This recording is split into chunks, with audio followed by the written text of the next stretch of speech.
नमस्कार। निर्देशांक ज्यामिति की प्रश्नावली 3 की एक और कक्षा में आप सभी का स्वागत है। पिछली कक्षा में हम प्रश्नावली 3 को चालू किए थे और उसमें कुछ प्रश्नों को हमने हल कर लिया था, 1 और 2 प्रश्नों को। आज हम प्रश्न 3, 4, 5 को देखेंगे किस प्रकार से बनाया जा सकता है और उसके आधार पर जो बाकी 2-3 क्वेश्चन और है वो भी आप आराम से बना लेंगे अगर आपको ये क्वेश्चन समझ में आ जाए। तो चलिए देखते हैं। तीसरे नंबर का जो प्रश्न है वो क्या दिया हुआ है कि एक रेखा बिंदु 7-10 से होकर गुजरती है जिसकी ढाल 5/6 है। तब मतलब इसमें 2 प्रश्न है। पहला के बस एक जो कॉमन कंडीशन है वो क्या है कि रेखा 7-10 से होकर गुजरती है और उसकी ढाल मतलब कि जो ढाल मतलब क्या कि m बराबर जो है वो 5/6 है।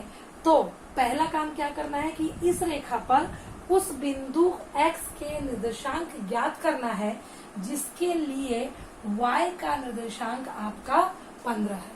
और दूसरा प्रश्न है कि y का निर्देशांक अगर ऋण 3 है तो x का निर्देशांक क्या होगा। तो अभी इस प्रश्न को बिल्कुल अलग मानिए। एक्चुअली ये 2 प्रश्न को कंबाइन करके एक प्रश्न बनाया है। तो चलिए सबसे पहले क्या बोल रहे हैं कि रेखा बिंदु इससे गुजरती है। बिंदु से गुजरने का मतलब क्या होता है, कोई भी रेखा है तो ये जो कोई भी रेखा है वो बहुत सारे बिंदु से आपस में मिलकर बना होता है। मतलब एक रेखा न जाने कितनी बिंदुओं से मिलकर बनी है, इसका मतलब है कि वो न जाने कितने बिंदुओं से होकर गुजरती है। अब ये क्या बोल रहा है कि मान लीजिए इसी रेखा की बात कर रहे हैं, वो जो है 7-10 से होकर गुजरता है। तो इसका मतलब है कि इन रेखा जो कि बहुत सारे बिंदुओं से मिलकर बना है उसमें से एक बिंदु क्या है 7-10 है। अब बोल रहा है कि इस रेखा पर उस बिंदु के x, मान लीजिए x का निर्देशांक यहाँ पे कुछ भी होगा, x का निर्देशांक ज्ञात करिए जिसके लिए y का निर्देशांक कितना है 15 है। मतलब अगर आपके पास x का मान नहीं दिया है, y का मान दिया है, तो ये एक ऐसी रेखा है जो क्या है 7-10 से होकर गुजरती है और यहाँ पे रेखा इसी रेखा पे ही कहीं पे y का मान 15 है। तब जब y का मान 15 है तो x का मान क्या होगा वो आपको ज्ञात करना है। मतलब आपके पास 2 बिंदु मिल गए, एक मिल गया आपका x1, y1 और दूसरा निर्देशांक आपको मिल गया x2, y2 और ढाल का मान 5/6 दिया। तो आप जानते हो कि अगर कोई 2 बिंदु x1, y1 और x2, y2 है किसी रेखा का तो उसे होकर जाने वाली प्रवणता m बराबर y2 ऋण y1 बटे x2 ऋण x1 होता है। तो चलिए उसके हिसाब से इस प्रश्न को हल करते हैं। सीधा लिखिए, हल में बिंदु 7-10 व क्या है y का निर्देशांक 15, x का मान पता नहीं है, x 15 से होकर जाने वाली रेखा की प्रवणता m बराबर प्रश्न में दिया है 5/6। ये 5/6 पे मैं अपने मन से नहीं लाई, यहाँ पे बता है। क्लियर हो गया। 7-10 बिंदु पहले से दिया था, बोल रहा y का 15 है तो x ज्ञात की, तो मान लिया x आपका x ही है। तो ये और ये इससे होकर जाने वाली रेखा और उसकी प्रवणता का मान बताया इतना। लेकिन हम सूत्र क्या जानते हैं, m बराबर y2 माइनस y1 बटे x2 माइनस x1।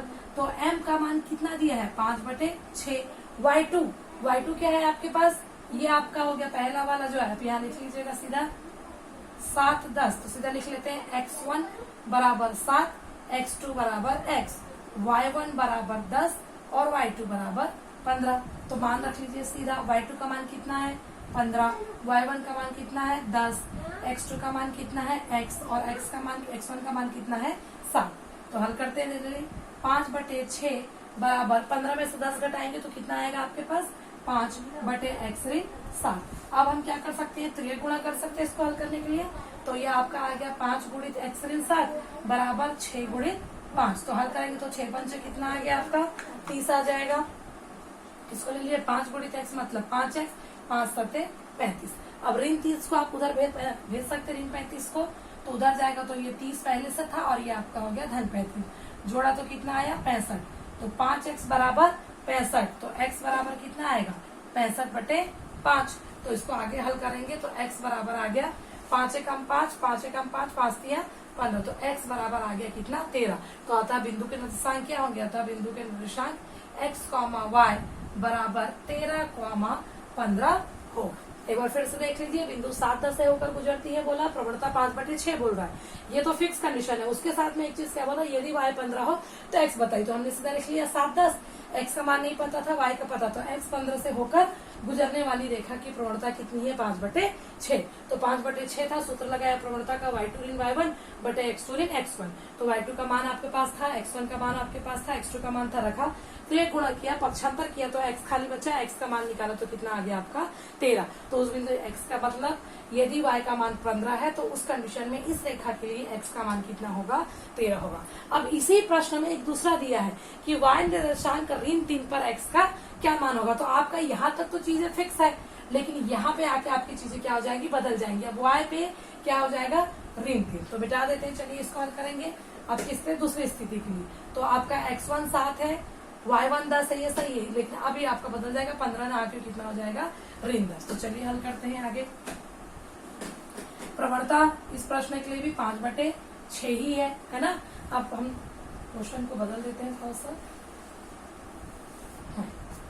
5/6 है, y2 का मान अब कितना हो गया है ऋण 3, y1 कितना है 10, x2 का मान खाली x है और x1 का मान कितना है 7। तो ये गुणा कर लेते हैं, 5 x ऋण 7 ऋण 3 ऋण 10 कितना हो गया आपका ऋण 13 बड़ा गुणा 6। तो हल करिए आगे, तो कितना होगा 5x ऋण 5 7 35 और इधर आ गया आपका 13 छक्के 78 78। पक्षांतर कर देते ऋण 78 और 35 उधर जाके कितना हो जाएगा धन 35। हल करेंगे तो 8 में से 5 गया 3 बाकी और 7 में से 3 गया 4। बड़ी संख्या के सामने ऋण है ऋण, तो 5x बराबर ऋण 43 या x बराबर ऋण 43/5। तो आपने देखा एक ही क्वेश्चन था, क्वेश्चन में दो चीजें फिक्स थी, क्या बिंदु 7 10 वाला फिक्स था, प्रवणता का मान फिक्स था। तो एक में बोल रहा था यदि अगर y 15 है तो x निकालिए, तो हमने उसको हल किया तो हमको मिला 13। और अब दूसरे में क्या बोला कि यदि y ऋण 3 है तो x निकाले, तो सेम पूरा प्रोसेस है, बस आपका मान बदलेगा हल करने पे। तो पेपर में दोनों के लिए साथ में आने के चांस कम है, या तो उसके लिए आएगा या इसके लिए, लेकिन तरीका आपका सेम है। चलिए नेक्स्ट क्वेश्चन पे चलते हैं। चौथा क्वेश्चन आप देखिएगा, चौथा क्वेश्चन आपका है बिंदु 3 7 व 6 8 से होकर जाने वाली रेखा की प्रवणता या ढाल ज्ञात कीजिए। तो चलिए देख लेते हैं, यहाँ देख लीजिए भाई x1, y1 और x2, y2। तो x1 क्या है 3, 7, x2, y2 क्या है आपके पास 6, 8। तो इसका मतलब क्या है x1 बराबर 3, x2 बराबर 6, y1 बराबर 7 और y2 बराबर 8। तो सीधा सूत्र क्या होता है, प्रवणता बराबर y2 ऋण y1 बटे x2 ऋण x1। मान रख लेते हैं, y2 कितना है 8, y1 कितना है 7, x2 कितना है 6, x1 कितना है 3। 8 में से 7 घटा है 1, 6 में से 3 गया 3। तो m बराबर कितना है 1/3। तो आपको क्लियर है कि अगर कोई भी दो बिंदु दिया हो या सीधा दो दे देगा कि रेखा के दो बिंदु के बीच में ढाल ज्ञात कीजिए, तो आपके पास सूत्र है y2 minus y1 x2 minus x1, या फिर इस प्रकार से बोले कि जो कोई दो बिंदुओं से होकर गुजरती है। तो दिया था 3 7, उसको पहले हमने x1 y1 लिया, फिर x2 y2 लिया और प्रवणता वाले सूत्र में सिर्फ हमने मान रखा, हल किया, 8 में 7 घटाया 1, 6 में से 3 घटाया 3। तो m बराबर 1/3। ये 2 नंबर का बहुत अच्छा प्रश्न है। चलिए अब एक और क्वेश्चन है 5वां, हम उसको भी कर लेते हैं। क्वेश्चन क्या है, सरल रेखा जो दिया है उसको लिख लेते हैं, दिए गए रेखा का समीकरण क्या दिया है 5x धन 6y बराबर 7 है, को y बराबर mx धन c के रूप में लिखना है और रेखा की ढाल और y अक्ष के साथ अंतःखंड ज्ञात करना। तो एक नया शब्द आपके इस प्रश्न में दिख रहा है, वो है अंतःखंड। अंतःखंड होता क्या, आप जानते हैं कोई भी समतल दो अक्षों के बीच में बटा होता है, एक x और ये y, इधर y का ऋणात्मक हिस्सा, इधर x का ऋणात्मक हिस्सा। अब मान लीजिए कि कोई भी आपकी रेखा इस प्रकार से जाती है, तो जो रेखा क्या करती है, दो बिंदुओं पे काट रही है, तो ये जो यहाँ से लेके यहाँ की दूरी होती है, यहाँ से लेके यहाँ तक की दूरी, तो ये जो दूरी होती है वही आपकी क्या कहलाती है, ये दोनों अंतःखंड। अगर ये a ये b हो तो आपका ये x अक्ष के सापेक्ष आपका y अक्ष का अंतःखंड और ये y अक्ष के सापेक्ष आपका x अक्ष का अंतःखंड है, ठीक है। और इसी को यहाँ पे जो y बराबर mx धन c, ये एक्चुअली रेखा का मानक रूप है, जहाँ पे n जो है वो रेखा की ढाल या प्रवणता और c जो है अंतःखंड को प्रदर्शित करता है। तो इसका मतलब किसी तरह से अगर हम इसके लिए c का मान निकाल लें तो हमको अंतःखंड मिल जाएगा। लेकिन उसके पहले वो क्या बोल रहा है कि y बराबर mx धन c के रूप में लिखिए। तो क्या कर सकते हैं, देखिए हल में y बराबर mx धन c, अगर आपको कुछ समझ में नहीं आ रहा है तो एक चीज तो दिख रही है कि लेफ्ट साइड में खाली y है, और हम भी अगर हल करना चाहें तो पक्षांतर करके लेफ्ट साइड में खाली y लिख सकते हैं। तो चलिए सबसे पहले यही काम कर लेते हैं, 6y 7 आपका पहले से इधर ले गया, ऋण 5x धन 7, मैंने 5x को इधर पक्षांतर लिया। क्यों? क्योंकि मेरे को इस रूप में बदलना है और यहाँ लेफ्ट में खाली y है। तो 6y बराबर ऋण 5x धन 7। तो अगली लाइन में क्या कर सकते हैं हम, इस 6 को भी पक्षांतर कर सकते हैं। 6y के साथ गुणा में है तो नीचे चला गया, या इसको मैं इस प्रकार से भी लिख सकती हूँ अलग अलग, कोई दिक्कत नहीं है इसमें। अब देखिए y आ गया, mx आ गया और ये आपका c आ गया। तो ये आपका पहला आंसर है जिसमें बोला था कि y बराबर mx धन c के रूप में लिखना। अब क्या बोला है, प्रवणता और y अक्ष के साथ अंतरखंड तब, ठीक है, y बराबर ऋण 5/6x धन 7/6 की तुलना y बराबर mx धन c से करने पर। तो तुलना करेंगे तो क्या मिलेगा, x के जो गुणा में है वो m कहलाएगा। तो x के गुणा में क्या है, ऋण 5/6। तो यही क्या होती है आपकी प्रवणता या ढाल। उसके बाद है c क्या है आपका 7/6 और यही आपका क्या होता है अंतःखंड। तो c का मान 7/6, m का मान ऋण 5/6 और y बराबर mx धन c का रूप ये था।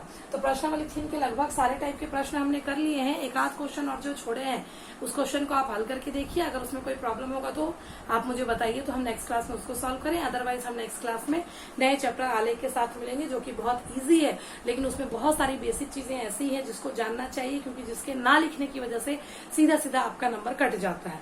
चलिए ठीक है, तो नेक्स्ट क्लास में फिर मिलेंगे। होप सो आज की क्लास आपको समझ में आई होगी। Thank you everyone.